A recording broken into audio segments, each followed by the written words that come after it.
नई दिल्ली विधानसभा क्षेत्र के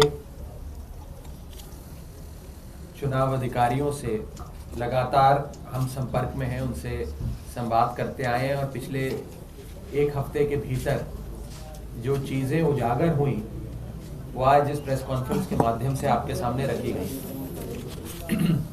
मैं ये बताना चाहूँगा कि प्रक्रिया किसी भी मतदाता का नाम सूची से डिलीट कराने का बड़ा सरल होता है। या तो वो व्यक्ति खुद ही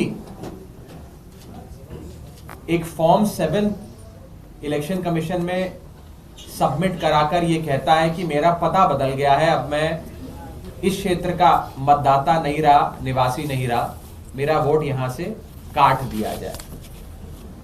और दूसरा तरीका वोट डिलीट होने का होता है कि कोई उस व्यक्ति के ओर से उसके बिहाफ पर ऑब्जेक्टर बनके फॉर्म 7 इलेक्शन कमीशन में सबमिट करे, जिसमें यह लिखे कि मैं इस क्षेत्र का मतदाता हूं, मैं ऑब्जेक्टर हूं और मेरी नजर में यह आया कि ये व्यक्ति जो नई दिल्ली विधानसभा क्षेत्र के मतदाता हैं, अब ये यहां नहीं रहते, इनका वोट काट दिया जाए। यानी कि एक हो गया ऑब्जेक्टर जो ये सूचना चुनाव आयोग को देता है फॉर्म 7 के माध्यम से, और उसमें वो मतदाता का नाम लिख देता है कि ये मतदाता अब यहां नहीं रहता, इसका नाम हटा दिया जाए।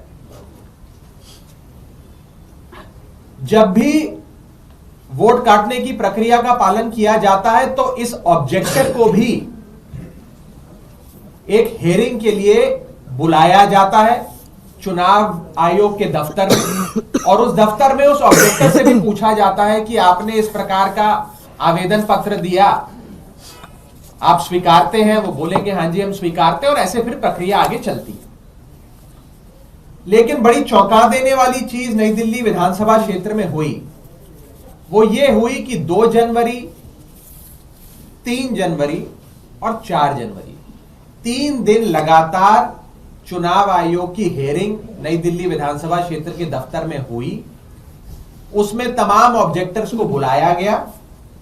कुल मिलाकर 11 ऑब्जेक्टर इन 3 दिनों में नई दिल्ली विधानसभा क्षेत्र के चुनाव आयोग के दफ्तर में आए और 11 के 11 लोगों ने मना कर दिया कि हमने किसी प्रकार का आवेदन पत्र किसी वोटर का नाम काटने के लिए नहीं दिया है, हम ऑब्जेक्टर नहीं है, हमारे नाम का गलत इस्तेमाल हुआ है, हमने ना ये फॉर्म भरा, ना इस पे साइन किया, ना किसी के वोट काटने के लिए आपको कोई आवेदन पत्र दिया। ये बड़ी चौंका देने वाली बात है।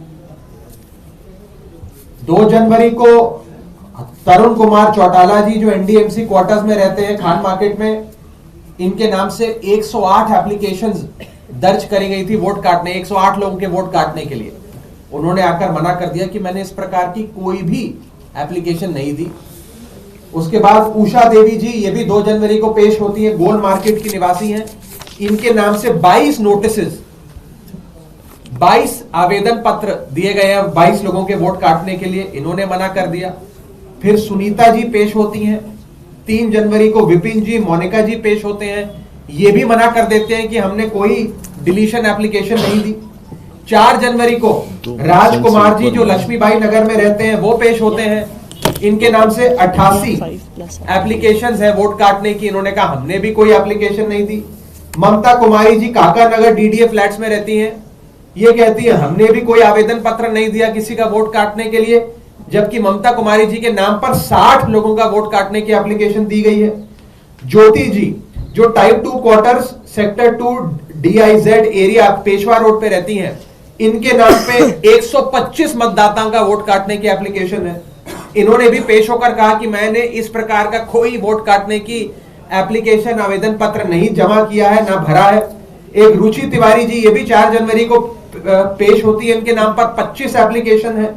पंकज जी के नाम पर 1, नीरज जी के नाम पर 2, न जाने कितने ऐसे लोग हैं जिनके नाम का गलत इस्तेमाल हुआ, जिनका आइडेंटिटी थेफ्ट हुआ, जिनका इंपर्सनेशन हुआ और उनके नाम, एड्रेस और एपिक नंबर का गलत इस्तेमाल कर कर उनके नाम पर न जाने कितने लोगों का वोट काटने के आवेदन पत्र दिए गए। और सबसे चौंका देने वाली बात, हमारे सांसद संजय सिंह जी की धर्मपत्नी का नाम काटने के लिए 2 फॉर्म 7 जमा किए गए, जिसमें से एक ऑब्जेक्टर है सुरेश देवी। ये भी 6 जनवरी को हेयरिंग में आती हैं और आकर पता लगता है कि इनके नाम पर, यानी कि सुरेश देवी जी जो कोई मतदाता है नई दिल्ली विधानसभा क्षेत्र की, इनके नाम से 27 लोगों का वोट काटने की एप्लीकेशन आई हुई है, जिसमें से एक हमारे माननीय सांसद संजय सिंह जी की धर्मपत्नी का। तो ये एक बहुत बड़ा प्रायोजित, संयोजित ढंग से वोटर फ्रॉड नई दिल्ली विधानसभा क्षेत्र में चल रहा है। जब ये सारी चीजें हमारे मद्देनजर आई तो हमने जो आरओ है नई दिल्ली विधानसभा क्षेत्र के, उनसे बैठक करी और उन्हें कहा कि प्रथम दृष्टि ऐसा लगता है कि जितने भी ये ऑब्जेक्टर्स हैं जिनके द्वारा वोट काटने के आवेदन दिए जा रहे हैं, ये सब फर्जी हैं। इनके नामों की चोरी, इनकी आइडेंटिटी की चोरी कर कर, इनके नामों का गलत प्रयोग कर कर लोगों के वोट काटने के आवेदन पत्र दिए जा रहे हैं। इसीलिए 100% ऑब्जेक्टर वेरिफिकेशन, यानी कि वो लोग जिन्होंने आवेदन पत्र दिए किसी दूसरे का वोट कटवाने के लिए, जिसे सरल भाषा में ऑब्जेक्टर कहें, 100% ऑब्जेक्टर वेरिफिकेशन करना अनिवार्य हो जाता है। दुख की बात यह है कि आरओ ऑफिस ने, और जो आरओ, ईआरओ और एईआरओ और तमाम अधिकारी हैं, उन्होंने हमारी इस मांग को सिरे से खारिज कर दिया।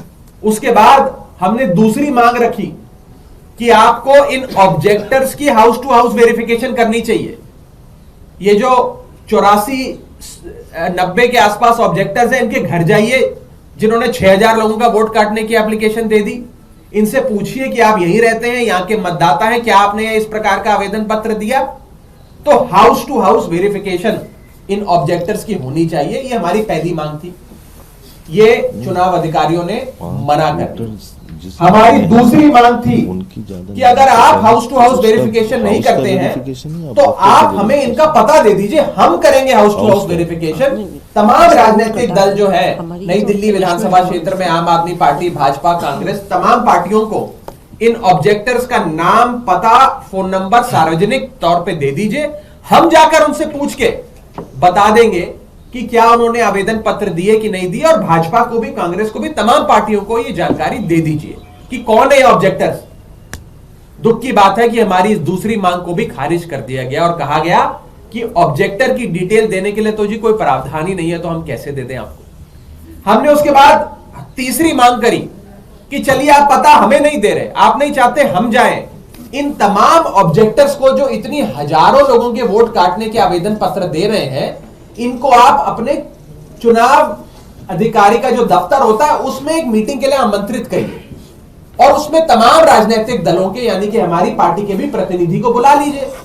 वही दूध का दूध, पानी का पानी हो जाएगा। पारदर्शी तरीके से हम इन सबसे पूछ लेंगे कि आपने कोई आवेदन पत्र दिया या नहीं दिया। दुख की बात यह है कि चुनाव अधिकारियों ने हमारी इस तीसरी मांग को भी खारिज कर दिया और कहा कि जी ये हम कैसे कर सकते हैं, ये तो उस ऑब्जेक्टर की प्राइवेसी जो है उस पे एक बहुत बड़ा खतरा हो जाएगा, हम नहीं इस प्रकार से कोई भी मीटिंग बुला सकते।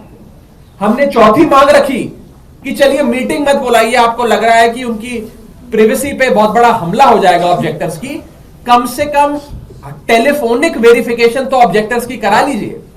यानी कि चुनाव अधिकारी खुद फोन के माध्यम से एक एक ऑब्जेक्टर को फोन कर ये पूछे कि क्या आपका ये नाम है, क्या आपने इतने 85, 90, 100, 110 वोट काटने के आवेदन दिए हैं या नहीं दिए, और तमाम पार्टियों के प्रतिनिधियों को उस टेलीफोनिक वेरिफिकेशन का हिस्सा बना लीजिए। दुख की बात यह है कि इस टेलीफोनिक वेरिफिकेशन ऑफ ऑब्जेक्टर्स की जो हमने मांग रखी थी उसे भी चुनाव अधिकारियों ने नकार दिया और कहा कि यह भी हमारे लिए संभव नहीं है, क्योंकि कोई प्रावधान नहीं है कानून में करने की। फिर हमने एक और बात कही, हमने कहा अच्छा आप हमें मत बुलाइए, पर आप बंद कमरे में ही टेलीफोनिक वेरिफिकेशन कर लीजिए, और जो लोग ये कह रहे हैं कि हमने इस प्रकार का कोई वोट काटने का आवेदन पत्र नहीं दिया है, वो स्वीकार करके उनके फॉर्म्स सारे खारिज कर दीजिए। दुख की बात यह है कि इस मांग को भी चुनाव अधिकारियों ने मना कर दिया और कहा कि जब तक ऑब्जेक्टर खुद हमारे दफ्तर चलकर नहीं आएगा और लिखित में नहीं देगा कि मैंने कोई आवेदन पत्र नहीं दिया, तब तक हम उसके एक भी फॉर्म को खारिज नहीं करेंगे और हम इस प्रक्रिया को वोट काटने की जारी रखेंगे। यानी कि हमारी एक भी साधारण से साधारण मांग को भी स्वीकृति नहीं मिली। और मोटे मोटे तौर पर ये सारी घटनाक्रम ये दिखाता है कि कहीं ना कहीं एक बहुत बड़ा वोटर डिलीशन और वोटर एडिशन का एक फ्रॉड, एक धांधलेबाजी नई दिल्ली विधानसभा क्षेत्र में चल रही है। ये तमाम दस्तावेज हमने मुख्य चुनाव आयुक्त को भी एक पत्र के माध्यम से भेजे हैं और उम्मीद करते हैं कि उनका कार्यालय जरूर इस पे संज्ञान लेगा और जल्द से जल्द कार्रवाई की। Stay ahead with our cutting-edge news app. Instantly access the latest shorts in just 1 minute and breaking news in just 50 words. Download now for a smarter, faster news experience.